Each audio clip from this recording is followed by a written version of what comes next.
के हिंदी विभाग द्वारा ये 7 दिवसीय कार्यक्रम का आज समापन किया जा रहा है, जिसमें आदरणीय प्राचार्य महोदय डॉक्टर सर्वजीत दुबे द्वारा हमारी छात्राओं को आशीर्वाद स्वरूप जो भी उद्बोधन भविष्य के लिए और वर्तमान के लिए उनके जीवनोक्ति हैं, उनका वर्णन यहाँ पर आदरणीय प्राचार्य महोदय से निवेदन करूंगी कि वो यहाँ पर उपस्थित होकर आपके समक्ष अपने आशीर्वचन।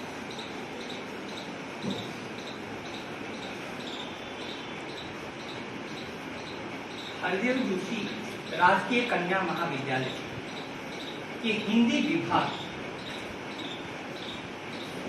के प्रोफेसर डॉक्टर मीनाक्षी अधिकारी मैम के प्रयास से और उनके निर्देशन में यह जो एक सप्ताह अभिव्यक्ति कार्यशाला का आयोजन हुआ है, इसका समापन सत्र है।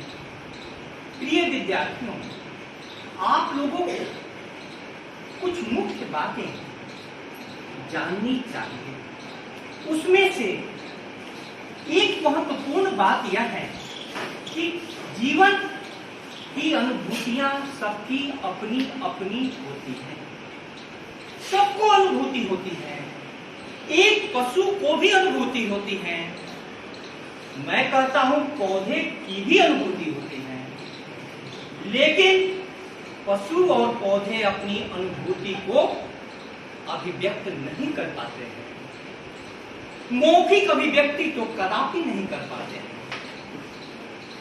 यह मनुष्य की सामर्थ्य है भाषा दक्षता के कारण कि वह अपनी अनुभूतियों को मौखिक अभिव्यक्ति दे सकता है और दूसरे तक अपने भावों का संप्रेषण कर सकता है। विद्या संबल योजना के अंतर्गत डॉक्टर मीनाक्षी अधिकारी मैम जैसे विद्यालय में पधारना एक नई ऊर्जा से महाविद्यालय को लबरेज कर दिया और उसका जो चरम पक्ष है अभिव्यक्ति कार्यशाला के रूप में आपके सामने आ रहा है। मैं आपसे इस अवसर पर कहना यह चाहता हूं कि कालिदास ने, महाकवि कालिदास ने एक बहुत सुंदर श्लोक लिखा है। श्रेष्ठा क्रिया कश्चिदात्म संस्था संक्रांतिर अन्यस्य विशेष युक्ता यस्यो उभयं साधु स शिक्षा नाम सूरी प्रतिष्ठापयितव्य एव। इसका अर्थ आपकी समझ में नहीं आया, लेकिन बहुत काम का श्लोक है जिसका अर्थ मैं आपके लिए बतलाऊं कि कुछ लोगों के पास अनुभूतियां बहुत गहरी होती हैं। जैसे रामकृष्ण परमहंस के पास ईश्वरीय अनुभूति इतनी गहरी थी कि आप उनके समक्ष सिर्फ राम राम नाम लें और वे समाधि में उतर जाते थे, डूब जाते थे, वहीं पर 5-6 दिनों के लिए ध्यानमग्न हो जाते। लेकिन रामकृष्ण परमहंस के पास अभिव्यक्ति अच्छी नहीं थी। विवेकानंद के पास अभिव्यक्ति बहुत सुंदर थी। रामकृष्ण परमहंस की अनुभूतियों को पूरे विश्व तक पहुंचाने के लिए विवेकानंद आगे आए। यदि विवेकानंद शिकागो धर्म सम्मेलन में जाकर अपनी बातें अभिव्यक्त नहीं करते तो भारत जब अंधकार युग में पड़ा हुआ था, आत्महीन हो चुका था, उस समय में विश्व में सर्वत्र भारतीय संस्कृति का झंडा सबसे ऊंचा लहराने वाले विवेकानंद के अभाव में न जाने कितनी आगे की पीढ़ियां अंधेरे में चली जाती। अभिव्यक्ति का महत्व यह होता है कि हमारे अंदर में कोई हीरा आया, हीरा पायो गांठ गठियायो, हीरा मिले तो गांठ गठियायो, लेकिन वो हीरा यदि सबके समक्ष नहीं होगा तो कई हीरे और समाज में आगे नहीं आ पाएंगे। आपको समझना चाहिए कि कोयला ही आगे जाकर के हीरा में रूपांतरित होता है। हम कोयले बने रह जाएंगे।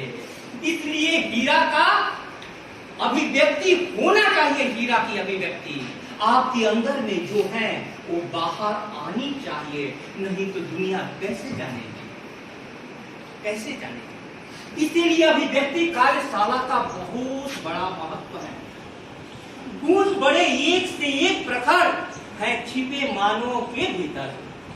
मेहंदी में जैसे लाली हो, वर्तिका बीच उजियारी हो। एक से एक गुण आप में छिपे हुए हैं। जैसे मेहंदी में लाली छिपी होती है। मेहंदी का रंग कैसा होता है? लाल। लेकिन उसको लगाने पर लाल हो जाता है। मेहंदी में जैसे लाली हो, वर्तिका बीच उजियारी हो। बत्ती जो नहीं जलाता है, रोशनी नहीं हो पाता है। यदि आप बत्ती नहीं जलाइएगा तो रोशनी नहीं मिलेगी। आप अपने मस्तिष्क की बत्ती जलाइए। हृदय अनुभूत करता है, हृदय से अनुभूति दीजिए। लेकिन मस्तिष्क अभिव्यक्त करता है, और मस्तिष्क से अभिव्यक्ति के लिए आपको भाषा की क्षमता, भाषा की दक्षता सब कुछ अर्जित करनी पड़ेगी। इसलिए मैं इस अवसर पर उन सारे लोगों का जिन्होंने विद्यार्थियों को मार्गदर्शन दिया, विशेष रूप से अपने हृदय से आभार व्यक्त करूं। और खास करके मीनाक्षी अधिकारी मैम के बारे में मैं कहना चाहता हूं कि आप लोग देखें एक टीचर को कैसा होना चाहिए, कैसे बोलना चाहिए, कैसे किसी को पढ़ाना चाहिए, किस प्रकार से पेश आना चाहिए। आखिर आप कैसे सीखेंगे? शिक्षक के साथ संपर्क में रख करके सीखेंगे। मैडम ने जो कुछ सिखाया, जो कुछ पढ़ाया, आप इनकी बारिश सब पर समान रूप से हुई। लेकिन क्या सब कोई उस प्रेम को उतने ही अच्छी प्रकार से अभिव्यक्त कर सकते हैं? नहीं, नहीं, नहीं। बहुत कम लोग होंगे। यदि शिक्षक अच्छा पढ़ाता है तो शिक्षक की पहचान, शिक्षक का मूल्यांकन किस आधार पर किया जाएगा? आपकी अभिव्यक्ति के आधार पर।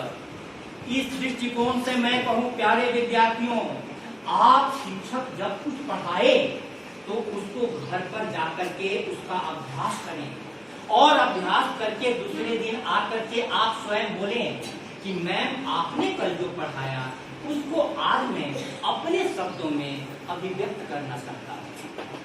अब आप समझ गए होंगे महाकवि कालिदास के श्लोक का अर्थ, क्योंकि आपकी सफलता इंटरव्यू में निर्धारित होगी आपकी अभिव्यक्ति के द्वारा।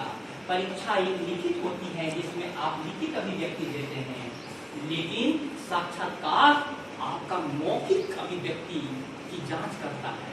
और लिखित और मौखिक परीक्षा के बाद आईएएस का रिजल्ट घोषित होता है।